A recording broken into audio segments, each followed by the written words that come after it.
பரிசுத்த வேதாகமம் பழைய ஏற்பாடு யோபுவினுடைய சரித்திரம் 37ஆம் அதிகாரம். இதனால் என் இருதயம் தத்தளித்து தன்னிடத்தை விட்டு தெரிக்கிறது. அவருடைய சத்தத்தினால் உண்டாகிற அதிர்ச்சியையும் அவர் வாயிலிருந்து புறப்படுகிற முழக்கத்தையும் கவனமாய் கேளுங்கள். அவர் வானத்தின் கீழெங்கும் அந்த துணியையும் பூமியின் கடையாந்தரங்கள் மேல் அதன் மின்னலையும் செல்ல விடுகிறார்.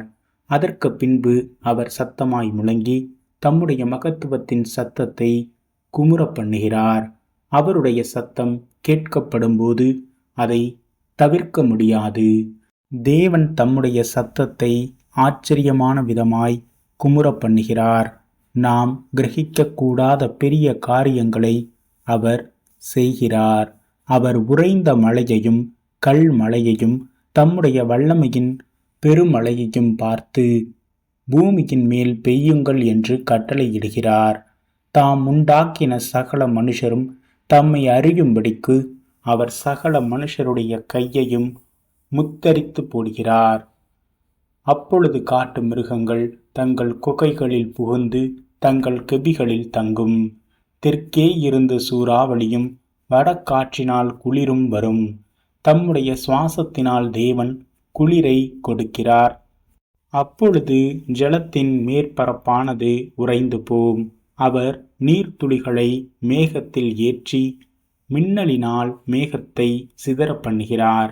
அவர் அவைகளுக்கு கட்டளையிடுகிற யாவையும் அவைகள் பூச்சக்கரத்தில் நடப்பிக்கும்படி அவர் அவைகளை தம்முடைய ஞான ஆலோசனையின்படியே சுற்றி திரிய பண்ணுகிறார்.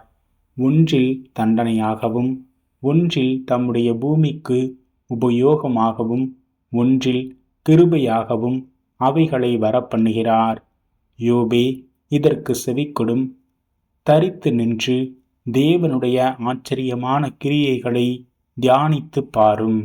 தேவன் அவைகளை திட்டம் பண்ணி தம்முடைய மேகத்தின் மின்னலை பிரகாசிக்க பண்ணும் விதத்தை அறிவீரோ?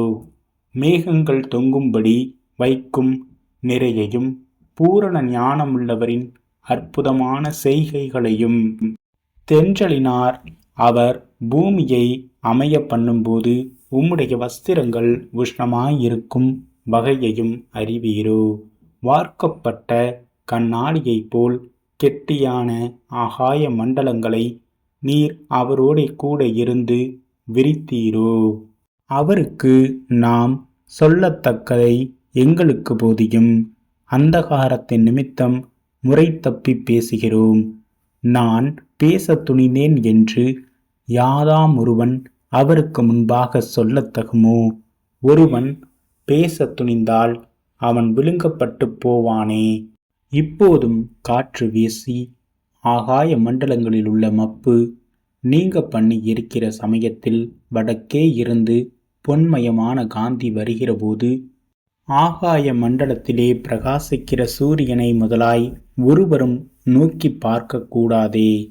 தேவனிடத்திலோ பயங்கரமான மகத்துவம் உண்டு. சர்வ வல்லவரை நாம் கண்டுபிடிக்க கூடாது.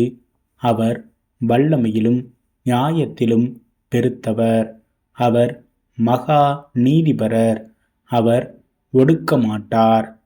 ஆகையால் மனுஷர் அவருக்கு பயப்பட வேண்டும். தங்கள் எண்ணத்தில் ஞானிகளாயிருக்கிற எவர்களையும் மதிக்க மாட்டார் என்றான்.